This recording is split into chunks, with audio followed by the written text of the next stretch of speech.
നമസ്കാരം. വാർത്തകൾ നോക്കാം വിശദമായി. മഹാരാഷ്ട്രയിൽ ഇന്നും കനത്ത മഴ തുടരുകയാണ്. മുംബൈ ഉൾപ്പെടെ 4 ജില്ലകളിൽ ഇന്നും റെഡ് അലർട്ടാണ്. മുംബൈയിൽ പലയിടത്തും രൂക്ഷമായ വെള്ളക്കെട്ടുണ്ട്. മുംബൈ പുനെ റൂട്ടിൽ നിരവധി ട്രെയിനുകൾ റദ്ദാക്കി. ശ്രീനാഥ് ചന്ദ്രൻ മുംബൈയിൽ നിന്ന് വിവരങ്ങൾ നൽകും. Sreenath, good morning. മുംബൈയിൽ കനത്ത മഴയാണ്, റെഡ് അലർട്ടാണ്. സംസ്ഥാനം ആകെ സ്തംഭിച്ച ഒരു സാഹചര്യത്തിലേക്കാണോ പോകുന്നത്? റെയിൽ, വ്യോമഗതാഗതം അടക്കം തടസ്സപ്പെട്ടതായാണ് വരുന്ന റിപ്പോർട്ടുകൾ. സുരേഷ്മി, വെരി ഗുഡ് മോർണിംഗ്. കഴിഞ്ഞ ദിവസവുമായി താരതമ്യം ചെയ്യുമ്പോൾ ഇന്ന് മഴ അല്പം കുറവാണ്. എന്നാൽ പോലും ശക്തമായ മഴ നഗരത്തിൽ ഉണ്ട്. മഹാരാഷ്ട്രയിലെ വിവിധ ജില്ലകളിൽ മുംബൈ, റായ്ഗഡ്, സിന്ധുദുർഗ്, രത്നഗിരി ജില്ലകളിൽ ഇന്ന് റെഡ് അലർട്ടാണ്. ഒപ്പം തന്നെ പൂനെയിലും ധാനയിലും ശക്തമായ മഴ പെയ്യുമെന്നുള്ള മുന്നറിയിപ്പുണ്ട്. അതുകൊണ്ട് പൂനെ അടക്കം മുംബൈ, റായ്ഗഡ്, രത്നഗിരി, സിന്ധുദുർഗ് ജില്ലകളിൽ ഇന്ന് വിദ്യാഭ്യാസ സ്ഥാപനങ്ങൾക്ക് അവധി പ്രഖ്യാപിച്ചിട്ടുണ്ട്. അതേസമയം അധ്യാപകർ അടക്കമുള്ള ജീവനക്കാർ ജോലിക്ക് എത്തണമെന്ന് ആവശ്യപ്പെട്ടിട്ടുണ്ട്. ദുരന്ത നിവാരണവുമായി ബന്ധപ്പെട്ടുള്ള ജോലികളിൽ അവരെ ഉപയോഗിക്കാൻ വേണ്ടിയാണ് അത്തരമൊരു തീരുമാനം. കഴിഞ്ഞ ദിവസം വ്യോമ റെയിൽ ഗതാഗതത്തെ കാര്യമായി തന്നെ ഈ മഴക്കെടുതി ബാധിച്ചിരുന്നു. 50ഓളം വിമാനങ്ങൾ മുംബൈ വിമാനത്താവളത്തിൽ നിന്ന് വഴിതിരിച്ചു വിടുകയോ റദ്ദാക്കുകയോ ചെയ്തിരുന്നു. ഏതായാലും ഇന്നും അതിനുള്ള സാധ്യതകൾ ഉണ്ട്. അതുകൊണ്ട് യാത്ര പുറപ്പെടും മുമ്പ് വിമാനം സർവീസ് നടത്തുന്നുണ്ടോ എന്ന കാര്യത്തിൽ ഉറപ്പുവരുത്തണമെന്ന് വിമാനത്താവള അതോറിറ്റി ഇപ്പോൾ ആവശ്യപ്പെടുന്നുമുണ്ട്. റെയിൽ ഗതാഗതത്തെയും ഇത് കാര്യമായി ബാധിച്ചു. ഇന്നലെ നിരവധി ലോക്കൽ ട്രെയിനുകളടക്കം റദ്ദാക്കുന്ന സാഹചര്യമുണ്ടായി. മുംബൈക്കും പൂനെയ്ക്കും ഇടയിലാണ് ഇപ്പോൾ ട്രെയിൻ സർവീസുകൾ, വിവിധ ട്രെയിനുകൾ റദ്ദാക്കപ്പെട്ടിട്ടുള്ളത്. കഴിഞ്ഞ ദിവസവുമായി താരതമ്യം ചെയ്യുമ്പോൾ മഴയ്ക്ക് ഒരല്പം കുറവുണ്ടെങ്കിലും മുംബൈയിലെ വെള്ളക്കെട്ട് പലയിടത്തും ഇപ്പോഴും കുറഞ്ഞിട്ടില്ല. ഒപ്പം തന്നെ ഉയർന്ന തിരമാല മുന്നറിയിപ്പും മുംബൈ തീരത്ത് നൽകിയിട്ടുണ്ട്. അതുകൊണ്ട് തീരങ്ങളിലേക്ക് ആളുകൾക്ക് പോകുന്നതിന് ഇപ്പോൾ വിലക്കുണ്ട്. അടിയന്തര സാഹചര്യത്തിൽ, അത്യാവശ്യ സാഹചര്യത്തിൽ ഒഴികെ വീട്ടിൽ നിന്ന് പുറത്തിറങ്ങുന്നത് ഒഴിവാക്കണമെന്ന് കഴിഞ്ഞ ദിവസം മുഖ്യമന്ത്രി ഏക്നാഥ് ഷിൻഡെ ജനങ്ങളോട് ആവശ്യപ്പെടുകയും ചെയ്തിട്ടുണ്ട്. ശ്രീനാഥ്, ഈ താഴ്ന്ന പ്രദേശങ്ങൾ അടക്കം വെള്ളത്തിലാണ്. അപ്പോൾ ഈ പ്രളയ സമാന സാഹചര്യം നേരിടാൻ സർക്കാർ എന്തൊക്കെ മുന്നൊരുക്കങ്ങൾ അവിടെ നടത്തിയിട്ടുണ്ട് ഇപ്പോൾ? ശ്രീലക്ഷ്മി, സംസ്ഥാനത്താകെ NDRFന്റെ വിവിധ സംഘങ്ങളെ ഈ മഴക്കെടുതി നേരിടാൻ വേണ്ടി നിയോഗിച്ചിട്ടുണ്ട്. ഈ പ്രശ്നബാധിത മേഖലകൾ കണ്ടെത്തി ആ മേഖലകളിലേക്ക് കൂടുതൽ ആളുകളെ ആവശ്യ സമയത്ത് വിന്യസിക്കാനാണ് ഇപ്പോൾ തീരുമാനമെടുത്തിട്ടുള്ളത്. മുംബൈ കോർപ്പറേഷനാണ് ഇപ്പോൾ മുംബൈക്കകത്തെ ഈ വെള്ളക്കെട്ടിനെ കാര്യമായി നേരിട്ടുകൊണ്ടിരിക്കുന്നത്. നൂറുകണക്കിന് പമ്പുകൾ ഉപയോഗിച്ചുകൊണ്ട് വെള്ളം ഒഴിവാക്കാനുള്ള നടപടികൾ സ്വീകരിച്ചിരുന്നു. ഇന്നലെ മുഖ്യമന്ത്രി ഏക്നാഥ് ഷിൻഡെ തന്നെ കോർപ്പറേഷൻ അധികൃതരുമായി യോഗം ചേരുകയും വിവിധ ഏജൻസികളുമായുള്ള കൂടിക്കാഴ്ചകൾ നടത്തുകയും ചർച്ചകൾ നടത്തുകയും ഒക്കെ ചെയ്തിരുന്നു. സാഹചര്യം നേരിടാനുള്ള എല്ലാ തയ്യാറെടുപ്പുകളും നടത്തി എന്നതാണ് ഇന്നലത്തെ വാർത്താ സമ്മേളനത്തിൽ മുഖ്യമന്ത്രി പറഞ്ഞിരിക്കുന്നത്. അതേസമയം ജനങ്ങളുടെ ഭാഗത്തുനിന്നു കൂടി ഇങ്ങനെയൊരു അപ്രതീക്ഷിതമായൊരു മഴക്കെടുതി ഉണ്ടാവുകയാണെങ്കിൽ അതിനെ നേരിടാൻ വേണ്ടി ജനങ്ങളുടെ ഭാഗത്തു നിന്നുള്ള സഹകരണം കൂടിയാണ് ഇപ്പോൾ സർക്കാർ തേടുന്നത്. ഈ അപകടകരമായ സ്ഥലങ്ങളിലേക്ക്, വെള്ളക്കെട്ട് രൂക്ഷമായ ഇടങ്ങളിലേക്കൊക്കെ ഇറങ്ങാതെ ജനങ്ങൾ ജാഗ്രത പാലിക്കണമെന്ന് മുഖ്യമന്ത്രി ആവശ്യപ്പെട്ടിട്ടുണ്ട്. അതിന്റെ അടിസ്ഥാനത്തിൽ കൂടിയാണ് അത്യാവശ്യ ഘട്ടങ്ങൾ ഒഴികെ ഇപ്പോൾ 3 ദിവസത്തേക്ക് ഇതേ സാഹചര്യം തന്നെ മഴയുടെ കാര്യത്തിൽ തുടരും എന്നുള്ള പ്രവചനമുള്ളതിനാൽ വീടുകളിൽ നിന്ന് പുറത്തിറങ്ങുന്നത് ഒഴിവാക്കണമെന്ന് മുഖ്യമന്ത്രി ആവശ്യപ്പെടുന്നതും. ശരി ശ്രീനാഥ്, മുംബൈയിൽ പ്രളയസമാന സാഹചര്യം, റോഡ്, റെയിൽ, വ്യോമഗതാഗതം തടസ്സപ്പെട്ടിരിക്കുകയാണ്. താഴ്ന്ന പ്രദേശങ്ങളടക്കം വെള്ളക്കെട്ടിലാണ്. ശ്രീനാഥ് ചന്ദ്രനാണ് വിവരങ്ങൾ നൽകിയത്. അസമിലെ മഴക്കെടുതിയിൽ മരിച്ചവരുടെ എണ്ണം 72ആയി. പ്രളയബാധിത ജില്ലകളിൽ 3154 ഗ്രാമങ്ങളിലായി 18.8 ലക്ഷത്തിലധികം ആളുകൾ ഇപ്പോഴും ദുരിതത്തിലാണ്. 245 ദുരിതാശ്വാസ ക്യാമ്പുകളിലായി 48,124 പേർ അഭയം തേടി. ബ്രഹ്മപുത്ര ഉൾപ്പെടെയുള്ള 9 നദികൾ കരകവിഞ്ഞൊഴുകുകയാണ്. കാസിരംഗ നാഷണൽ പാർക്കിലും ടൈഗർ റിസർവിലെ 137 മൃഗങ്ങളും വെള്ളപ്പൊക്കത്തെ തുടർന്ന് ചത്തു. അസമിലുടനീളം 49,014 ഹെക്ടർ കൃഷിയിടങ്ങൾ നശിച്ചതായും റിപ്പോർട്ടുകളുണ്ട്. വെള്ളപ്പൊക്കത്തിൽ പലയിടങ്ങളിലും റോഡുകൾ തകർന്നു. സംസ്ഥാനത്ത് ഇന്ന് ഒറ്റപ്പെട്ട ശക്തമായ മഴയ്ക്ക് സാധ്യതയുണ്ട്. കണ്ണൂർ, കാസർഗോഡ് ജില്ലകളിൽ യെല്ലോ അലർട്ട് പ്രഖ്യാപിച്ചു. വടക്കൻ കേരള തീരം മുതൽ തെക്കൻ ഗുജറാത്ത് തീരം വരെ ന്യൂനമർദ്ദ പാത്തി നിലനിൽക്കുന്നതിനാൽ കേരളത്തിൽ അടുത്ത 5 ദിവസം മഴ തുടർന്നേക്കുമെന്നും കേന്ദ്ര കാലാവസ്ഥാ വകുപ്പ് അറിയിച്ചു. കേരള, കർണാടക, ലക്ഷദ്വീപ് തീരങ്ങളിൽ ശക്തമായ കാറ്റിനും മോശം കാലാവസ്ഥയ്ക്കും സാധ്യതയുള്ളതിനാൽ മത്സ്യബന്ധനത്തിന് വിലക്കേർപ്പെടുത്തി. കേരള തീരത്തും തമിഴ്നാട് തീരത്തും നാളെ രാത്രി 11:30 വരെ കള്ളക്കടൽ പ്രതിഭാസത്തിനും ഉയർന്ന തിരമാലയ്ക്കും സാധ്യതയുണ്ടെന്ന് ദേശീയ സമുദ്രസ്ഥിതി പഠന ഗവേഷണ കേന്ദ്രം അറിയിച്ചു. ഇവിടങ്ങളിൽ മത്സ്യത്തൊഴിലാളികളും തീരദേശവാസികളും ജാഗ്രത പാലിക്കണമെന്നും കേന്ദ്ര കാലാവസ്ഥാ വകുപ്പ് മുന്നറിയിപ്പ് നൽകി. ജമ്മുകശ്മീരിലെ കത്വയിലുണ്ടായ ഭീകരാക്രമണത്തിൽ 5 സൈനികർക്ക് വീരമൃത്യു. മരിച്ചവരിൽ ഒരു ജൂനിയർ കമ്മീഷൻ ഓഫീസറും ഉൾപ്പെടുന്നു. പരുക്കേറ്റ 5 സൈനികരെ പഠാൻകോട്ടിലെ സൈനിക ആശുപത്രിയിൽ പ്രവേശിപ്പിച്ചിരിക്കുകയാണ്. ബൽറാം നെടുങ്ങാടി ഡൽഹിയിൽ നിന്ന് വിവരങ്ങൾ നൽകും. Balram, good morning. ജമ്മുകശ്മീരിലെ ഏറ്റുമുട്ടൽ ഇപ്പോഴും തുടരുകയാണോ? കൂടുതൽ സൈനികരെ പ്രദേശത്ത് വിന്യസിച്ചതായുള്ള വിവരങ്ങളും പുറത്തുവരുന്നുണ്ട്. എന്താണ് ഇപ്പോഴത്തെ സാഹചര്യം, ബൽറാം? ജമ്മു കശ്മീരിലെ കത്വയിൽ ഇപ്പോഴും ഏറ്റുമുട്ടൽ തുടരുകയാണ്. കത്വയിൽ ഇന്നലെ വൈകിട്ട് 3:30യോടെയാണ് സുരക്ഷാ സേനയുടെ വാഹനവ്യൂഹത്തിന് നേരെ ഭീകരാക്രമണം ഉണ്ടായത്. വലിയ തോതിലുള്ള ഭീകരവാദികളുടെ പങ്കാളിത്തം തന്നെ ഈ ആക്രമണത്തിൽ ഉണ്ടായിട്ടുണ്ട് എന്നാണ് സൈന്യത്തിന്റെ പ്രാഥമികമായ നിഗമനം. സൈനിക വാഹനത്തിൽ ഏറ്റവും മുന്നിൽ സഞ്ചരിച്ചിരുന്ന വാഹനത്തിന് നേരെ ഗ്രനേഡ് എറിഞ്ഞ ശേഷം ഈ വാഹനത്തിന്റെ ഇരുവശത്തു നിന്നും വെടിയുതിർക്കുകയായിരുന്നു ഭീകരവാദികൾ. ഈ മേഖല എന്നുള്ളതും തന്ത്രപ്രധാനമായ ഒരു മേഖലയാണ്. ഈ ഹിമാചൽ പ്രദേശിന്റെയും പഞ്ചാബിന്റെയും ജമ്മു കശ്മീരിന്റെയും അതിർത്തി മേഖലയോട് ചേർന്ന് കിടക്കുന്ന ആള് ഒഴിഞ്ഞ ഒരു പ്രദേശത്ത് ഒരു പാലത്തിന് സമീപം വെച്ചാണ് ഈ വാഹന വ്യൂഹത്തിന് നേരെ ആക്രമണം ഉണ്ടായത്. ഈ ആക്രമണത്തിലാണ് 5 സൈനികർ വീരമൃത്യു വരിച്ചത്. ഈ ആക്രമണം ഉണ്ടായതിന് തൊട്ടു പിന്നാലെ തന്നെ സൈന്യം തിരിച്ചു വെടിയുതിർത്തെങ്കിലും ഭീകരവാദികൾ ഈ പ്രദേശത്തുള്ള വനമേഖലയിലേക്ക് മാറുകയായിരുന്നു. തുടർന്നാണ് തെരച്ചിലും ഏറ്റുമുട്ടലും ആരംഭിച്ചത്. പ്രദേശത്ത് ഇപ്പോഴും കൂടുതൽ സൈനികരെ എത്തിച്ച് തെരച്ചിൽ നടത്തുകയാണ്.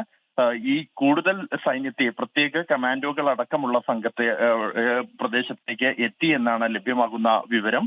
ഇപ്പോഴും ഏറ്റുമുട്ടൽ ഈ മേഖലയിൽ തുടരുന്നു എന്ന് തന്നെയാണ് അറിയാൻ കഴിയുന്നത്. ഒപ്പം തന്നെ ഈ പരിക്കേറ്റ് ഈ കത്വയിലെ പ്രാഥമിക ശുശ്രൂഷ നൽകിയ ശേഷം സൈനികരെ, ആ 4 സൈനികരെ പത്താൻകോട്ടിലെ സൈനിക ആശുപത്രിയിലേക്ക് മാറ്റിയിട്ടുണ്ട്. ഇവരുടെ നില ഇപ്പോൾ സുരക്ഷിതമാണ് എന്നാണ് സൈനിക വൃത്തങ്ങളിൽ നിന്നും ലഭിക്കുന്ന വിവരം എന്നുള്ളത്. മേഖലയിൽ ഭീകരവാദ സാന്നിധ്യം വർദ്ധിച്ചു വരുന്നതായുള്ള വിവരം ലഭിച്ചതിന്റെ അടിസ്ഥാനത്തിൽ പതിവ് പട്രോളിംഗ് നടത്തുകയായിരുന്ന സുരക്ഷാ സംഘത്തിന് നേരെയാണ് ഇത്തരത്തിൽ ഭീകരാക്രമണം ഉണ്ടായത്. ശരി ബൽറാം, ജമ്മുകശ്മീരിലെ കത്വയിലാണ് ഭീകരാക്രമണത്തിൽ 5 സൈനികർക്ക് വീരമൃത്യു ഉണ്ടായിരിക്കുന്നത്. റേഷൻ മേഖലയോടുള്ള അവഗണനയ്ക്കെതിരെ റേഷൻ വ്യാപാരികൾ നടത്തുന്ന കടയടപ്പ് സമരം ഇന്നും തുടരും. കോർഡിനേഷൻ കമ്മിറ്റിയുടെ നേതൃത്വത്തിൽ റേഷൻ കടകൾ അടച്ചിട്ടാണ് സമരം. ഇന്നലെ രാവിലെ 8 മണിക്ക് തുടങ്ങിയ സമരം ഇന്ന് വൈകിട്ട് 5 മണിക്ക് അവസാനിക്കും. തിരുവനന്തപുരം പാളയം രക്തസാക്ഷി മണ്ഡപത്തിന് മുന്നിൽ രാപകൽ സമരമാണ് നടത്തുന്നത്. മന്ത്രിമാരുമായി നടത്തിയ ചർച്ച പരാജയപ്പെട്ടതിനെ തുടർന്നാണ് പ്രതിഷേധവുമായി മുന്നോട്ടു പോകാൻ റേഷൻ ഡീലേഴ്സ് കോർഡിനേഷൻ സംസ്ഥാന കമ്മിറ്റി തീരുമാനിച്ചത്. വേതന പാക്കേജ് കാലോചിതമായി പരിഷ്കരിക്കുക, കിറ്റ് വിതരണം ചെയ്തതിലെ കമ്മീഷൻ നൽകുക, ക്ഷേമനിധി കാര്യക്ഷമമാക്കുക, KDPDS അപാകതകൾ പരിഹരിക്കുക തുടങ്ങിയ ആവശ്യങ്ങൾ ഉന്നയിച്ചാണ് സമരം. ജൂലൈയിലെ റേഷൻ വിതരണം ഇതുവരെയും ആരംഭിച്ചിട്ടില്ല. +1 ആദ്യ സപ്ലിമെന്ററി അലോട്ട്മെന്റ് പ്രകാരമുള്ള വിദ്യാർത്ഥികളുടെ പ്രവേശനം ഇന്ന് അവസാനിക്കും. വൈകിട്ട് 5 വരെയാണ് സമയം.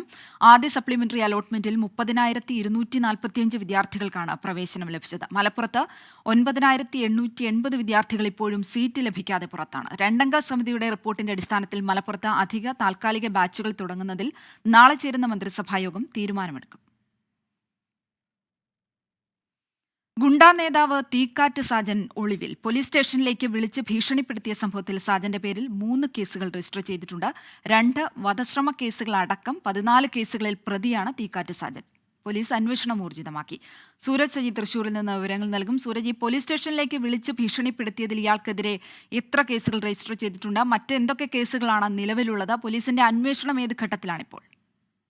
ശ്രീലക്ഷ്മി, പോലീസ് സ്റ്റേഷനിലേക്ക് വിളിച്ച് ഭീഷണിപ്പെടുത്തിയതുമായി ബന്ധപ്പെട്ടുകൊണ്ട് 3 കേസുകളാണ് രജിസ്റ്റർ ചെയ്തത്. ഇതോടുകൂടിയാണ് തീക്കാറ്റ് സാജൻ ഒളിവിൽ പോയി എന്ന നിഗമനത്തിലേക്ക് പോലീസ് എത്തുന്നത്. കഴിഞ്ഞ ദിവസമാണ് ഈ തേക്കിൻകാട് മൈതാനിയിൽ ആവേശം മോഡൽ പിറന്നാൾ ആഘോഷത്തിന് സാജനും അതുപോലെ തന്നെ ഈ സാജന്റെ ആരാധകരായിട്ടുള്ള കുട്ടികളടക്കമുള്ളവർ സംഘടിച്ചെത്തുന്നത്. പക്ഷെ സാജൻ അങ്ങോട്ടേക്ക് എത്തുന്നതിന് മുൻപ് തന്നെ പോലീസിന് വിവരം ലഭിച്ചു. അവിടെ ഉണ്ടായിരുന്നവരെ മുഴുവൻ കരുതൽ തടങ്കലിന്റെ ഭാഗമായി കസ്റ്റഡിയിലെടുക്കുകയും ഈ പ്രിവന്റീവ് അറസ്റ്റ് നടപടികളിലേക്ക് കടക്കുകയും ചെയ്തു. ഇതോടുകൂടി സാജൻ അവിടെ നിന്ന് പോവുകയും പിന്നീട് രാത്രിയാണ് പോലീസ് സ്റ്റേഷനിലേക്ക് വിളിച്ച് ഭീഷണിപ്പെടുത്തുന്നത്. വെസ്റ്റ് സ്റ്റേഷനിലേക്കും ഈസ്റ്റ് സ്റ്റേഷനിലേക്കും കമ്മീഷണർ ഓഫീസിലേക്കും വിളിച്ച് ഭീഷണിപ്പെടുത്തുകയായിരുന്നു. ഈ 3 സംഭവങ്ങളും 3ആയി തിരിച്ച് പോലീസ് കേസെടുത്തു. ഇതോടുകൂടി സാജൻ ഒളിവിൽ പോയി എന്നുള്ളതാണ് പറയുന്നത്.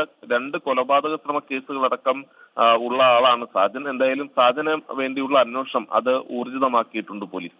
ശ്രീലക്ഷ്മി. ശരി സൂരജ്.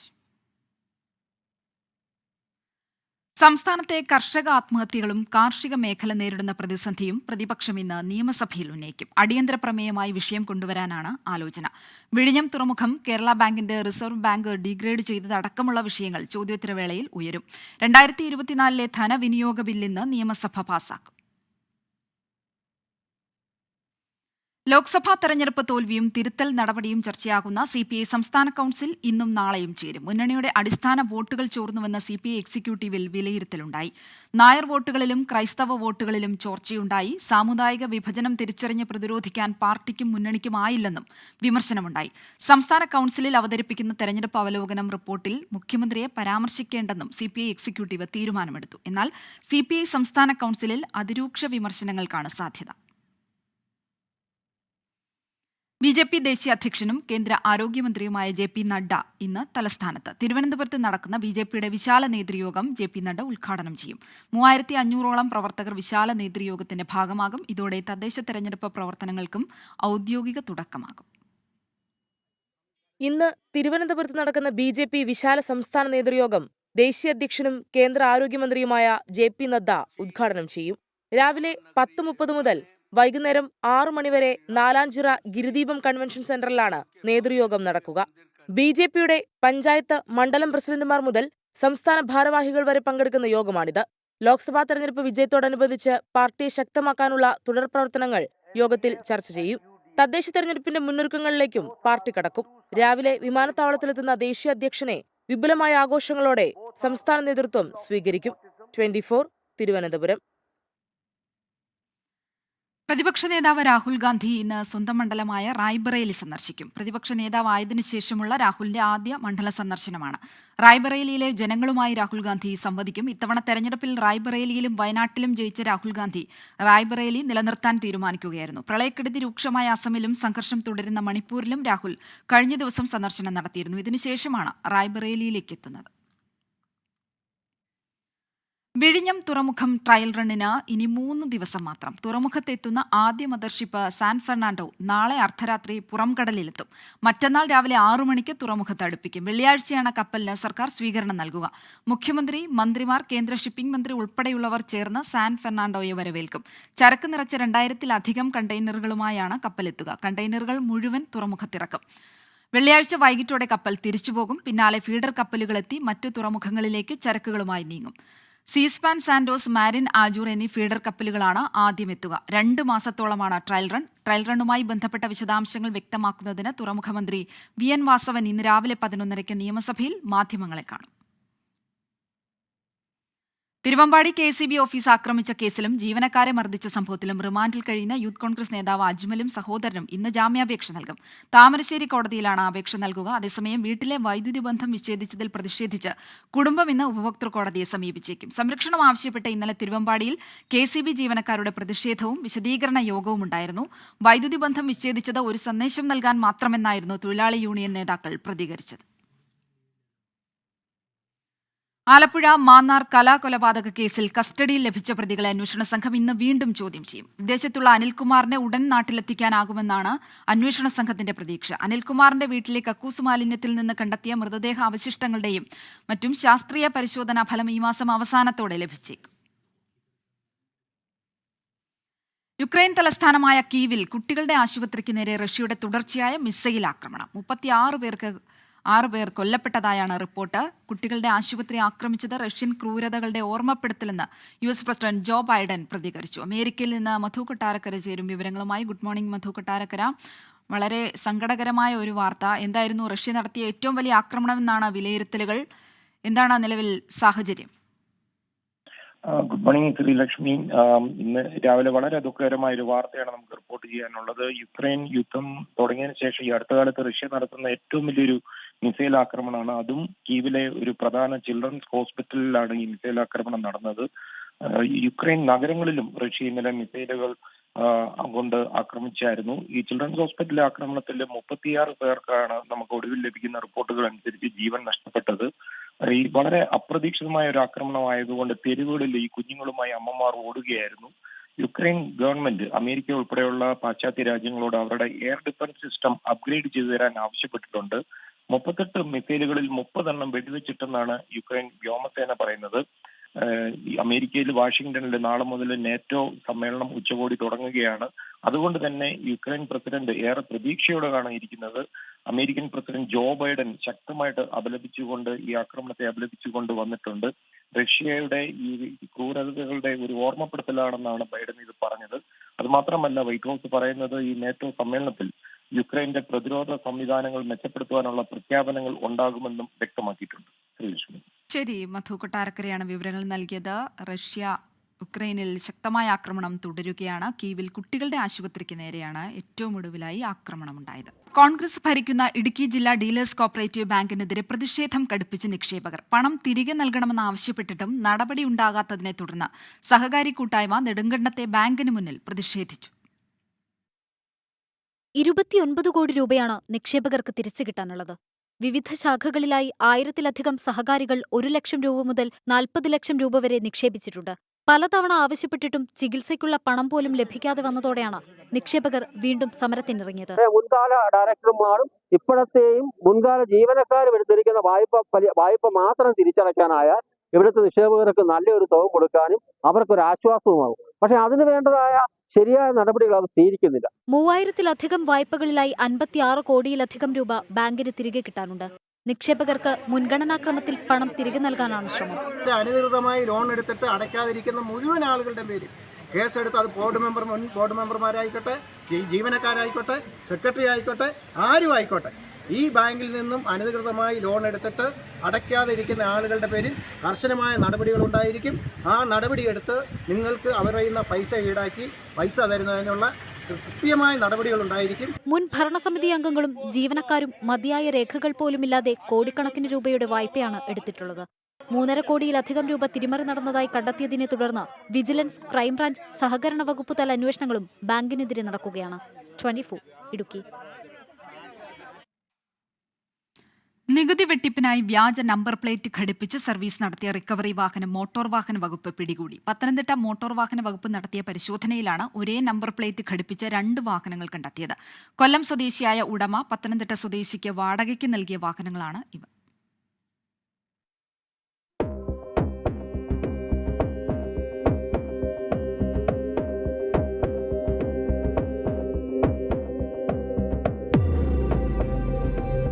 ഇന്നലെ രാവിലെ മോട്ടോർ വാഹന വകുപ്പും എൻഫോഴ്സ്മെന്റ് സ്ക്വാഡും നടത്തിയ സംയുക്ത പരിശോധനയിലാണ് വാഹനങ്ങൾ പിടികൂടിയത്. KL 02 BC 9864 എന്ന ഒരേ നമ്പറിലാണ് 2 റിക്കവറി വാഹനങ്ങൾ പത്തനംതിട്ട നഗരത്തിൽ സർവീസ് നടത്തിയിരുന്നത്.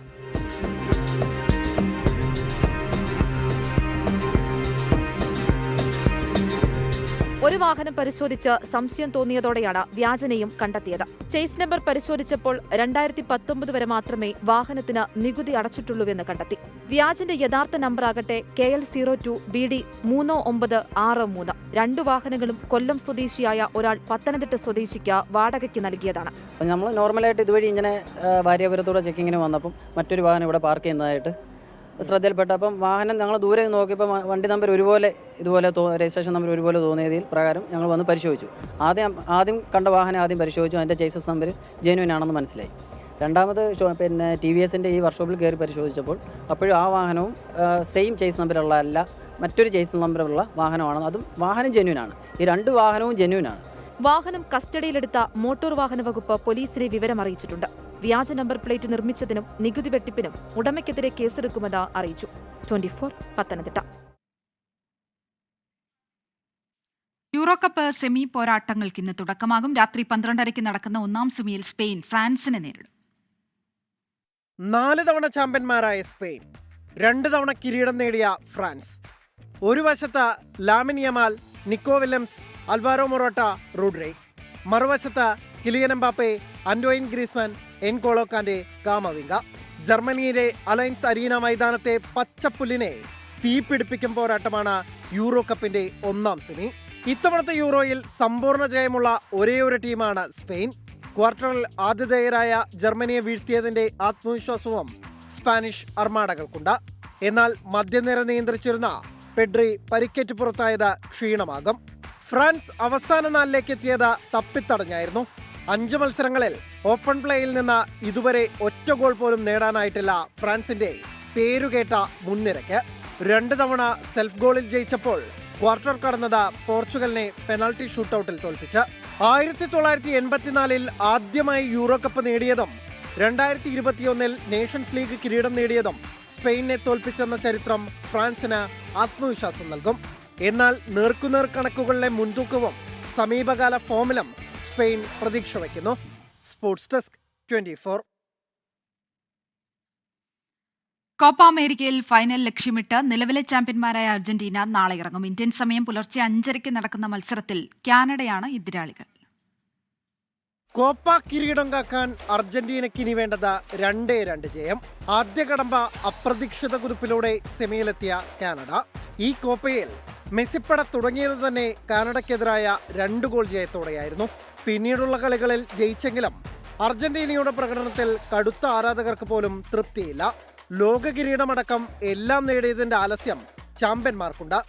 ക്വാർട്ടറിൽ ഇക്വഡോറിനോട് പെനാൽറ്റി ഷൂട്ടൌട്ടിൽ കഷ്ടിച്ച് കടന്നുകൂടുകയായിരുന്നു അർജന്റീന. ആ കളിയെങ്കിൽ കാനഡയ്ക്കെതിരെ പണി കിട്ടിയേക്കും. കോപ്പയിലെ കന്നിക്കാരായ കാനഡ വെനിസ്വേലയെ ഷൂട്ടൌട്ടിൽ മറികടന്നാണ് അവസാന 4-ലെത്തിയത്. ചാമ്പ്യന്മാരെ വീഴ്ത്തി ആദ്യ ടൂർണമെന്റിൽ തന്നെ ഫൈനലിലും കടക്കാമെന്ന മോഹത്തിലാണ് അൽഫോൺസോ ഡേവിസും സംഘവും. Sports desk 24. ദക്ഷിണാഫ്രിക്കൻ വനിതകൾക്കെതിരായ ഇന്ത്യയുടെ 3ാം ട്വന്റി ഇന്ന് രാത്രി 7-ന് ചെന്നൈയിലാണ് മത്സരം. പരമ്പര നഷ്ടമാകാതിരിക്കാൻ ഇന്ത്യയ്ക്ക് ജയം അനിവാര്യമാണ്. ആദ്യ മത്സരത്തിൽ ഇന്ത്യ തോറ്റപ്പോൾ 2ാം മത്സരം മഴ മൂലം ഉപേക്ഷിച്ചിരുന്നു.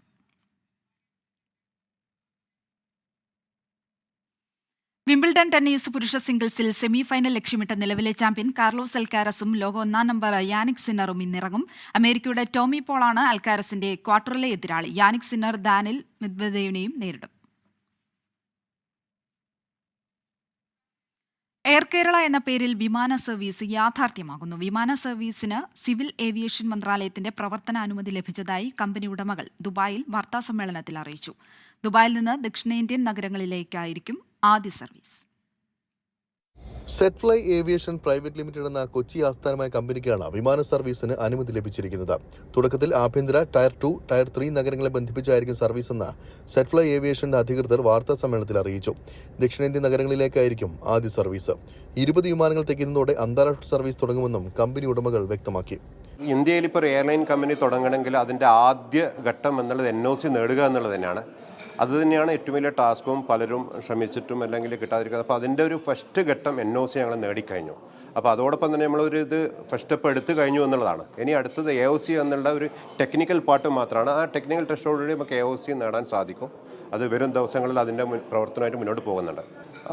പ്രവാസികൾക്ക് ഇപ്പം നേരിടുന്ന പല പ്രശ്നങ്ങളും, കാരണം ഓരോരോ എയർലൈൻസിനും അതിൻ്റെതായ സ്ട്രാറ്റജിക് മൂവ്മെൻറ്റ്സ് ഉണ്ട്. അതാണ് ഇതിൻ്റെ പ്രൈസ് വേരിയേഷനും. അപ്പോൾ ഞങ്ങളുടെ സ്ട്രാറ്റജിക് മൂവ്മെൻറ്റ്സ് അത് പ്രവാസികൾക്ക് ഉപകാരപ്പെടുന്ന രീതിയിലാവണം എന്നുള്ളതാണ്. അതുമായി ബന്ധപ്പെട്ട ഡിക്ലറേഷൻ വരുമ്പോൾ അത് ഓരോ പ്രവാസിക്കും ഉപകാരപ്പെടുന്ന കാര്യത്തിൽ സംശയമില്ല. കഴിഞ്ഞ വർഷമാണ് Zettfly aviation air Kerala domain സ്വന്തമാക്കിയത്.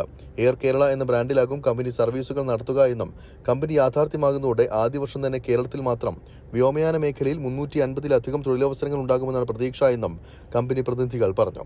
വാർത്താ സമ്മേളനത്തിൽ Setfly aviation chairman Afi Ahammed UPC, vice chairman Ayyub Kallada, company secretary Ashiq, general manager Safeer Mahmood, legal adviser Shihab Thangal എന്നിവർ പങ്കെടുത്തു. 24 ദുബായ്. ദുബായിൽ ജബലലി ബീച്ച് വികസന പദ്ധതിക്ക് അംഗീകാരം. ബീച്ചിനെ പരിസ്ഥിതി സംരക്ഷണത്തിനും ആവാസ വ്യവസ്ഥകളുടെ സംരക്ഷണത്തിനും മുൻഗണന നൽകുന്ന വിനോദസഞ്ചാര കേന്ദ്രമാക്കി മാറ്റുകയാണ് ലക്ഷ്യം. ദുബായിലെ പൊതു ബീച്ചുകൾ 400% വികസിപ്പിക്കുക എന്ന ദുബായ് 2040 മാസ്റ്റർ പ്ലാന്റെ ഭാഗമായാണ് നടപടി. 2 കിലോമീറ്റർ നീളത്തിൽ നീന്തൽ സൗകര്യം, 2.5 കിലോമീറ്റർ നീളത്തിൽ ഡൈവിംഗ് സ്പോട്ട് ഏരിയ, നടപ്പാത, കുട്ടികളുടെ കളിസ്ഥലം, കായിക വിനോദങ്ങളിൽ ഏർപ്പെടാനുള്ള സ്ഥലം എന്നിവയുൾപ്പെടെയുള്ള വികസന പദ്ധതികൾക്കാണ് അംഗീകാരം ലഭിച്ചിരിക്കുന്നത്. പദ്ധതിയുടെ മാസ്റ്റർ പ്ലാനിന് ദുബായ് കിരീടാവകാശിയും എക്സിക്യൂട്ടീവ് കൌൺസിൽ ചെയർമാനുമായ Sheikh Hamdan bin Mohammed bin Rashid മക്തൂമാണ് അംഗീകാരം നൽകിയത്. ജബലലി വന്യജീവി സങ്കേതത്തോട് ചേർന്ന് സ്ഥിതി ചെയ്യുന്ന ബീച്ചിൽ പരിസ്ഥിതിയെ സംരക്ഷിച്ചുകൊണ്ടുള്ള വികസന പ്രവർത്തനങ്ങളായിരിക്കും നടത്തുക. 6.6 കിലോമീറ്റർ വിസ്തൃതിയുള്ള ബീച്ച് എമിറേറ്റിൽ ഏറ്റവും വലിയ ഓപ്പൺ ബീച്ച് എന്ന പ്രത്യേകതയുള്ളതാണ്.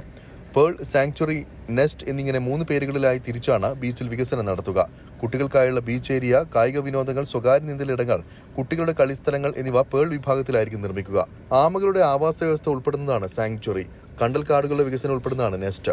1.6 കിലോമീറ്റർ നീളത്തിലുള്ള കണ്ടൽക്കാടിന്റെ വികസനം ദുബായ് മുനിസിപ്പാലിറ്റി നിർവഹിക്കും. നക്കീലിനാണ് ബീച്ചിന്റെ വികസന പ്രവർത്തനങ്ങൾ നടത്താനുള്ള ചുമതല. 24 ദുബായ്. അയർലൻഡിലെ കേരള ഹൌസ് കാർണിവൽ 13ാമത് വർഷത്തിൽ വൈവിധ്യമാർന്ന ഒട്ടനവധി കാഴ്ചകളാണ് ഇവിടെ ഒരുക്കിയിട്ടുള്ളത്. അയർലൻഡിൽ നിന്നും അനീഷ് കെ ജോയ് തയ്യാറാക്കിയ റിപ്പോർട്ടിലേക്ക്.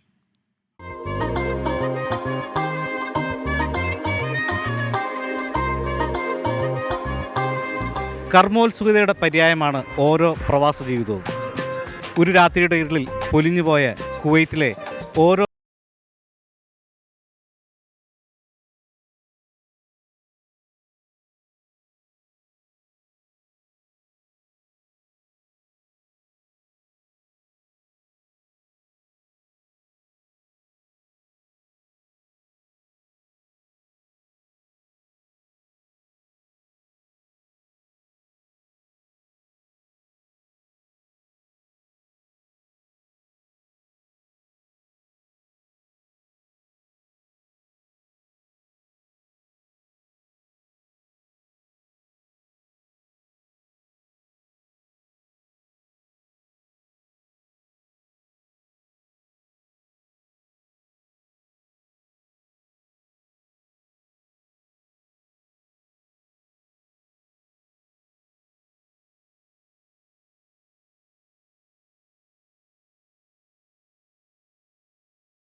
മലയാളി പ്രവാസി ലോകത്ത് തന്നെ ഏറെ പ്രത്യേകതയുള്ള അയർലൻഡിലെ കേരള ഹൗസ് കാർണിവലിന് ഇവിടെ വിരാമമാകും.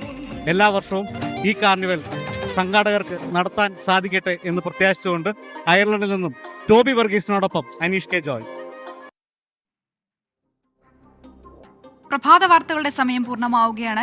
ലോകത്തെവിടെയായാലും ഏത് സമയത്തും 24 വാർത്തകളും ഓഗ്മെന്റഡ് റിയാലിറ്റി പാക്കേജുകളും എക്സ്പ്ലെയിനറുകളും വിശദമായി കാണാൻ ഞങ്ങളുടെ യൂട്യൂബ് ചാനൽ നിങ്ങൾക്ക് സബ്സ്ക്രൈബ് ചെയ്യാം.